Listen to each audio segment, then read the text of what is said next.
Alright, ladies and gentlemen, I'm here on the show, and I'm here to talk about WWE Smackdown tonight, July 18 edition here. Thought it was for a 2-hour show. I thought it was kind of just an average show. Most of what we got was really predictable and kind of uneventful, to be honest. But we did get the start of a new feud between Aleister Black and Damian Priest, so that should lead to a fun match, so there's that. But other than that, it was kind of just an average show, to be honest. So let's get right into it.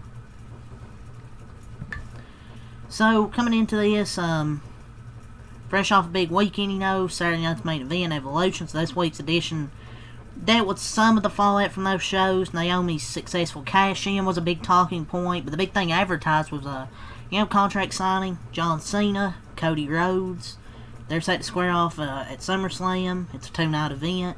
WWE's jumping right into the bill following his win over CM Punk at Night of Champions, going right into it, so let's take a look at everything that happened. So, the show opened with a shot of a car accident outside the arena involving Solo Sikoa's group. So, you had that to open the show. Then, Charlotte Flair versus Raquel. So, the first match of the night got started right away. Instead of an opening promo segment, I thought it was supposed to be Cody and Cena, but they saved that obviously for the main event. First match of the night got started right away. Charlotte Flair took on Raquel with Alexa Bliss and Roxanne Perez in their respective corners.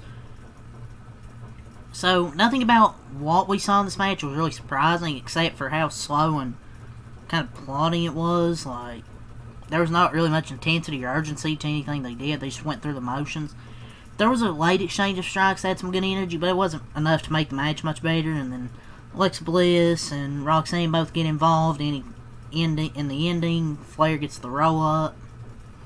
And it was just kind of whatever. Like I said, it was just kind of going through the motions. Next, Carmelo Hayes versus Damian Priest. So, they had a tense confrontation. The backstage, it led them having a singles match this week. This is a powerhouse versus high flyer kind of match, but with Priest being as quick on his feet as he is, and never let the action slow down. These two worked well together and put on a solid performance to highlight both their strengths. Sadly, the match ended with Aleister Black interfered and tripped Priest on the top rope to cause a DQ. He knocked Priest out with a black mass, and Hayes chose to make a quick exit, so ended in a no contest. It was a good match, though, with Damian Priest and Carmelo Hayes. So ended up in a no contest. So it's going to start Aleister Black and I guess Damian Priest's feud going forward. Now they've been teasing that. So Solo Sikoa appeared in the ring with his family and said Jacob Fatu is reckless without him. He doesn't listen to anyone. Fatu was shown backstage being greeted by Jimmy Uso.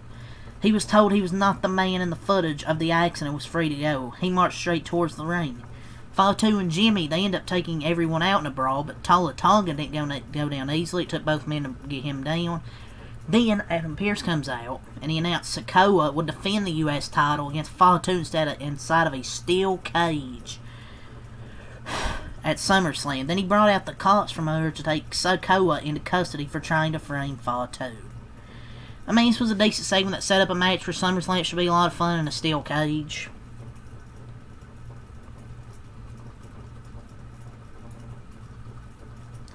Stephanie Vaquer versus Alba Fire. This was too short to be much of anything. The little bit of action we got looked good. It was just, I don't know how many. You blinked, the match was over, so I can't really say too much because it just didn't give him enough time. So, Stephanie Vaquer versus Alba Fire. After a few minutes, she won with her finisher in an easy match. She was able to fend off a post-match attack from Piper Niven. Too short of a match to even really say anything.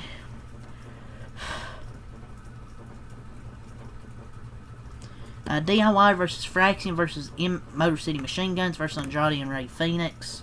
This was a very good match. I believe it was a #1 contenders match, so This is a fast-paced match that delivered some of the best action of the night. All four of the teams were exciting to watch and entertaining moments.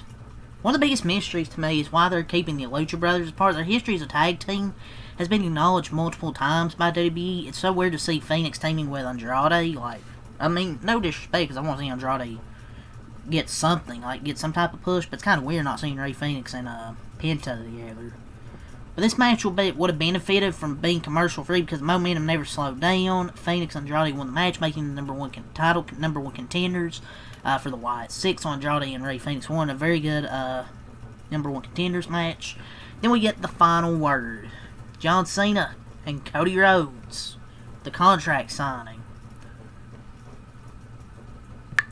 So predictably, they eventually got into a fight. The show ended with Rhodes taking Cena out, splashed through the table, and saying their match at SummerSlam would be a street fight. So, this week's SmackDown only had one standout match, and it was the Fatal 4-Way. Most of what we got was, like I said, unpredictable and kind of uneventful. I guess the end there was eventful. You know, you get the announcement of the SummerSlam with John Cena and Cody being a street fight, so can't wait to get all those interferences again.